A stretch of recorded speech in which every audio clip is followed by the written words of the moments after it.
you mind introducing yourself and letting us know what you do, where you work, and your experience with reading curriculum and committees and things like that? Yeah, my name is Kim Chaney. I'm a fifth grade teacher in Alameda at Bay Farm Elementary School. I have been there for over 20 years teaching fifth grade there. So I haven't moved around grade levels very much.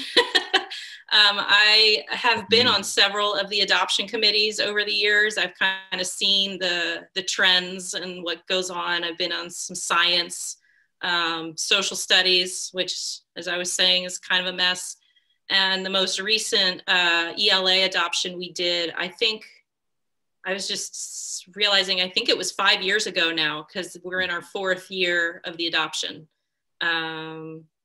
Yeah, anything else you want to know about me? What did you all end up adopting? So we ended up adopting the the CCC, the collaborative classroom.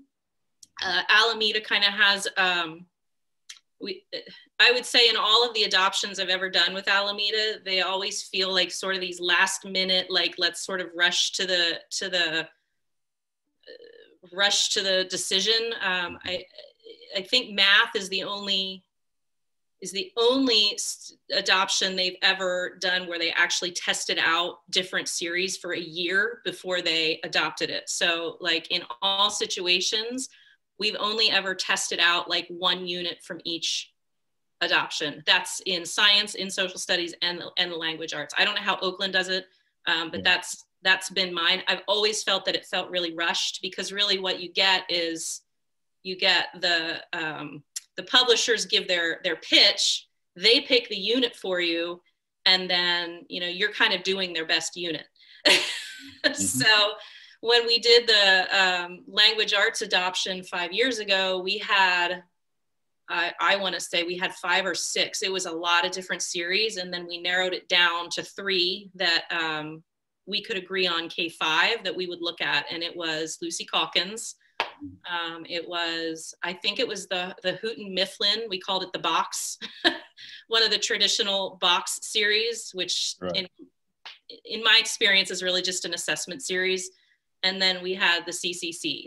So it was like Lucy Calkins was way over here on this, this big grand workshop thing that it is. And then there was the box, which is like this very rigid, similar to open court, that. And then CCC really just fell right in the middle. So yeah, so we did not have agreement. Our K3 teachers, our K2 teachers really wanted the box. And the upper grade teachers really wanted the Calkins. And so we felt like that ended up being the compromise. I don't know. Again, the situation tends to be that, and I think this is happening more now as we move forward in education and are more focused on brain research and actual data with kids, that I feel like what you're presented with are these really, they fall. So the one math series was again similar to a box, and then there was Eureka, which I feel like is the Calkins of math. It's just big and nebulous and difficult and language based, and so yeah, it's been hard, and it required a lot of training. So in the end, our district basically said they couldn't give us the training that we needed for the Calkins, which I now see wouldn't have worked at K2.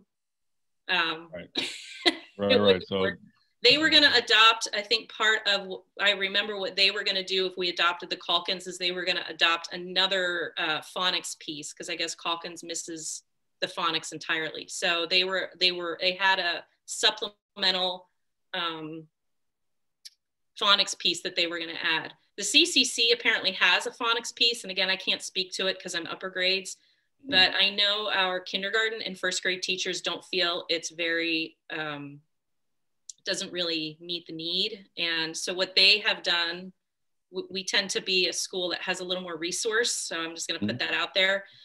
So our PTA, I don't know if it was PTA or SIPSA funds paid for our kindergarten teachers to go get Orton Gillingham training. And so now our kindergarten and first grade teachers all are going to teach phonics through that program. So they will not be using, I don't know how, I've been trying to reach out to them in the last few days, but everybody's so swamped I couldn't get. Yeah, right. I understand. Yeah. And remember, there's someone else who's I'm asking the same question, so we can fill in some of the gaps. It's interesting. Organglion training is very, very just good for all kids. Kids who are dyslexic, and so to have that level of training for all teachers, maybe that's something that we need to look into in Oakland. It's a week-long training, and they loved it. And then they learned. Unfortunately, they did it last year, right before we went on Crazy Town. So right. I don't know that they've gotten to implement it in the way they want. Yeah. So let's see. So let's back up a little bit, because we'll get to planning, we'll get to professional development, we'll get to all that stuff. But first, just in general, for the collaborative classroom suite, or that curriculum, what are some things that you like about it? What do you like about it, and what are some things that you don't necessarily? So I think of it as watered down Lucy Calkins. So there were aspects of it that I really liked. It's all read aloud. So you're doing read alouds each day, and the kids like that. I like it to an extent. I think in the past we haven't done enough of that in the upper grades. So I like that. I like the independent reading workshop thing. I did, that was new to me. I liked it. I thought it was good for upper grade kids to really be reading as much as they possibly could. I do have a caveat to that. I don't know if you're looking into the writing program. Is this just for reading? Reading. No, it's all of it. We're looking for a comprehensive ELA. Yeah. So I will say my kind of expertise is more in writing, but I actually like the writing program better. I think it has a lot of interesting ways to get kids writing. And there's a lot of just in-class writing. But then there's a piece of that's weak as well. And the community building stuff. I have some notes here. That's why I keep looking at the community building stuff. The talk with so it has this whole, the collaborative classroom part is that it's got this whole like how to socializing of how they like agree and disagree and share each other's ideas respectfully. So that I thought is useful. I liked that I like that it's, well, I think I'll stop there. All right. Not a ringing endorsement. Well, it's okay. It's just forthright and honest, and that's all we ask. I will say this: what I most liked about it was that I felt like I could still use my old stuff. So we had another program that we used at R45 called Inquiry by Design, and we felt that it's a really strong program that it's more of a teaching strategy than it is like a boxed program, but it teaches more like learning skills than it does, like it teaches kids. So anyway, we wanted to keep those components of our reading program. And we felt that CCC would allow that flexibility more than, the box, which is you kind of have to follow. And Lucy Calkins is like a whole commitment. Yeah. What about on the flip side, things that you didn't really care for? We felt that it's at the upper grades, it was not rigorous enough. And that was at 4th and 5th grade. It's this daily process. It's a little repetitive too. It's this daily process where you're reading to the kids a mentor text. They don't have the text with them, so they can't really follow along with it. And so it prevents them from really digging into it, all the things that the Common Core or just basic learning wants you to do, to go back and, get in there and figure out evidence, and all of that. They really can't do that because they don't have a copy of the book. There is a workbook that accompanies it, and they give you excerpts of the stuff, and they'll be like, oh, okay, go back and find, but it's really just an excerpt. It's just not a very organic sort of natural process. So I'm assuming the teacher has the book or whatever. The teacher has the thing. So it comes with the teacher stuff, but the kids would have, I don't know, workbooks, chapter or workbooks. Okay. Yep. Okay. You get like a big box for the reading and a big box for the writing, and it has all the mentor texts in it. You also get a leveled reading library, and I can't remember if that was extra. I assume it was, Mhm. or if it came with the program. And so, you know, like Lucy Calkins, I believe this book, this series does rely on the kids reading at their reading level, which is another thing I sort of have issues with. Like I don't necessarily, I see the value of it, but I also see like pigeonholing a kid into a reading level is kind of weird. I didn't think that the reading materials they gave were, I don't know. I have in my classroom, I have my reading library, and then I have the CCC reading library, and it's all there together. It's just there. The CCC is leveled and has stickers and all this stuff on it, so they know what they're reading, what level they're reading, which again is, I have issues. I kind of feel that's a little weird, but they don't really go to that section. They go to my main library. So that I have as of yet not seen kids, and this is 4 years, use that leveled library very much. And I don't know, I don't think the books are very good. They're definitely not very diverse. I don't think the fiction books really, I don't think they really hit the mark. Yeah. So, right. You know, it's like I said, it's repetitive. I feel like after a while, the first year we ran the program, we ran the first 2 units pretty close to the lessons. And, you know, it requires kids coming to the front. You know, by the 3rd or 4th week, they're kind of rolling on the floor and like just not engaged. There's not a whole lot of accountability. There's the questions they ask aren't super, you know, it's kind of like those canned questions you get in these reading series that don't really provoke thought. They're more like, they're more like checking for understanding, which I think is an assessment process. It's not really getting kids to like answer a thought-provoking question. Right. Let's see.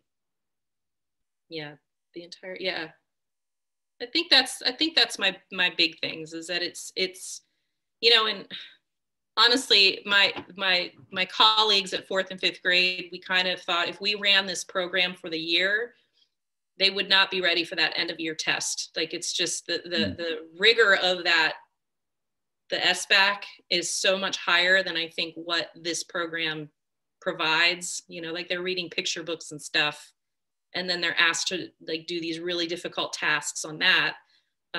So yeah, we supplement it. We supplement the heck out of it. And actually I would say the reading program I barely use at this point. So I want to switch over to planning. Yeah. So one of the things that we've been asking about is what kind of a lift is it for the teachers? You know, if you do all the pieces, all the stuff, you know, and you do it the way they design it, you know, how much of a time commitment, what can teachers be expected to kind of lay out? It's pretty, that's one of its strengths. It's pretty straightforward. It's, you know, you open it up, you follow their plans. There's not a lot of prep. It's easy to follow. It's really easy to follow. The hardest part is scheduling the time. But I know hasn't Oakland been using Lucy Calkins? Yeah. Yeah, so they're comfortable with that. They're comfortable with that setup. It's the same setup. It's like you read something aloud, you're working on a reading strategy, and then they go to their, what they call IDR, independent daily reading, and they're supposed to be reading with that focus and strategy. And then they come back together at the end of the class period, and there's a little discussion. I have always had a hard time fitting all that in. I think that's really a lot to fit in, especially if you get a decent conversation going. But that's the biggest. But other than that, the planning is really pretty easy. I did not find it difficult at all or time consuming. What about so this is the Bay Area, and we've got kids from all over. Like, this is like the melting pot of the world, basically. Yeah. And you've got language needs, you've got all these different subgroups. On top of free or reduced lunch, you may have kids who are whose parents are recent immigrants. You have Black kids, Polynesian kids, you've got white kids, you've got, you know, you've got it all here. And a lot of times what curriculums will do, they'll have a separate, like there'll be an ELL guide, an English language learners guide. I remember Open Court, we had a writer's workshop, we had an inquiry journal, we had this, we had that. We had quite a few journals and manuals. In addition to the teacher's guide, there was this other stuff. Yep. So I'm curious about, one, how much stuff is there to navigate? And then secondly, does it is support for all those groups baked into it, or are those like added on pieces that you'd have to bring into it to make it work? I have to be honest, I can't even, I know exactly what you're talking about. the extra books that go with it. Right. This one doesn't have all of that. So their online component obviously is bigger than, so there's a lot of stuff you can access online. But they just have like things in the margins, things at the beginning of each chapter. There's not a lot though for how to support struggling readers, how to support ELLs. Like there might be some sentence stems in the margins. I think at the beginning of each chapter, there's some information about that. It's so funny. I'm not even sure. I think it really depends on those daily reading conferences you're supposed to be having with kids, that you're supposed to be sitting down having these conferences and I guess, intervening on that level. I have long felt that your struggling readers, unless you're doing an extra, I don't feel like it hits their need the way it really needs to. And then like your higher kids too, we have a lot of, higher kids at our school that it bores them. They're bored with it. So it's really kind of straight down the middle. And I think you can assume that it's a lot like the Lucy Calkins, just kind of watered down. It's just, I don't feel like when I looked at Lucy Calkins, there was a lot of that kind of stuff that went with it. And this one's the same way. So let me ask you this. So first of all, thank you. You just hit like 3 or 4 questions at once. You have a whole list. You just narrowed it down, which is great. I mean, I got him answered. That's exactly what I wanted. So thank you for your perspective. Let me, if you don't mind, I just have one question. Let's just do this. So as you know, the curriculum selection committee in Oakland, I'm going to mash this together with other videos and they'll see this. Like they'll get a chance to hear from actual teachers, administrators, whomever about these different programs that they've used. And right now, they don't hear many firsthand accounts. Oh. They don't. And so this is important for them to be able to hear perspectives of people in the field. So if you could talk to them, if you had a message for them from your lens, from where you sit as an upper elementary teacher who's had this program for, what did you say, 4 years now or so? I had the option to use it. What message would you give them? What would you say to them if you could talk about this particular? Yeah, about this particular curriculum or your perspective, and if you have any thoughts about curriculum adoption in general, what's worked, what hasn't worked, both or just this. It's up to you. Yeah, I mean, I think I kind of.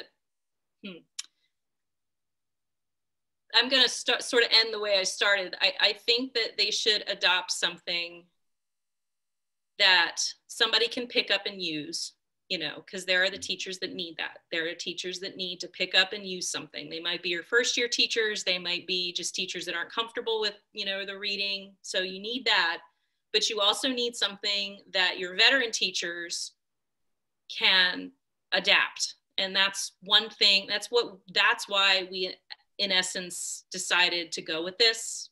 It had the phonics piece for the Ks. It had the flexibility for us to use something else. But I think you need to, really respect your teacher's professional judgment and let them teach. Our district, I'm going to be super honest here, is our district this year. They started the school year with Dr. Bettina Love talking to us. And that was like, woo, you know, she says it like it is, and we needed to hear it. And, you know, she's talking, be anti-racist, do your work, get in there, dig this up, blow it up. But then they come back in and they layer all of their things on top of us that, you know, so I think as far as adoptions go, like, let people have, you know, the freedom and the professional creativity that they need. I don't know if that's answers your question, but your perspective, I appreciate it. It does answer it. I do have one more question, because you've mentioned something a couple of times that I want to clarify. So a lot of programs will have a phonics type piece for early elementary, K1, 2. But then for third, fourth, and especially fifth grade, not so much. Maybe intervention, like tier 2 intervention, but in the core program, that's gone. For the collaborative classroom suite of programs, is that the case, or is it still part of the like daily core instruction of some sort for the upper elementary? Phonics? Yeah, or even in a differentiated way, do they have that in the upper elementary grade, or is it mostly for the lower? It's all, yeah, it's mostly elementary. I mean, I'm trying to get a sense of where the foundational skills part lies. I know they're elementary. It's in the K2. There's like a separate book. There's a separate book that goes with the K2. I feel like it's the being a reader, being a writer, but then there's another one. Making meaning. Yeah. No, I'm sorry. It's being a that's right. We use making meaning in the upper grades, and being a writer, they use being a reader as well. And being a reader is the phonics piece, supposedly. But like I said, I don't have that lens, so I'm not sure. There's also like SIPS testing built into it. So I've read something about the SIPS testing. I've never seen it in the upper grades. And yeah, you're right. By the time they get to third, fourth, fifth, that piece is all gone. So like they're expected to read perfectly. Right? Well, that's good information. I mean, look, every district is different. I know in Oakland, we have third, fourth, fifth grade teachers who say, listen, I've got to have a piece of this. And then there are some schools who it's different, you know, in Oakland Unified. So maybe they end up adopting more than one curriculum and give schools and teachers options. You know, who knows what they're going to do, but I just want them to have all the context they need to make an informed decision. And the teachers on the committee are like aware of kind of the parameters of things for the different. Right, and I know in Alameda, the Title I schools that they have an extra person in their schools that does that work with them, and I'm sure they don't use the CCC program for that work. Our school's not a Title I school, so it's kind of all on us. So